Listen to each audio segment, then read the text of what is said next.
Thank you very much, Congressman Luistro. Congressman Bambi Emano.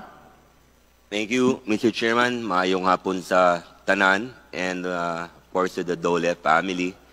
Would like to upfront thank all of you for helping not only the country, the province of Misamis Region 10, the province of Misamis Oriental, especially during the pandemic. Would like to make special mention RD Gutib. RD, we miss you already. You know, it's been like 6 months, but we miss you already in Region 10. You had done a lot and have worked a lot, and I had thanked your people properly. Every time that we are, we provide tupad to our beneficiaries, telling them that you went out of your way just to be able to help our people, while many were hiding, many did not come out. But Dole, even if it was not part of your work, but you were able to deliver the services that were needed by our people during the pandemic.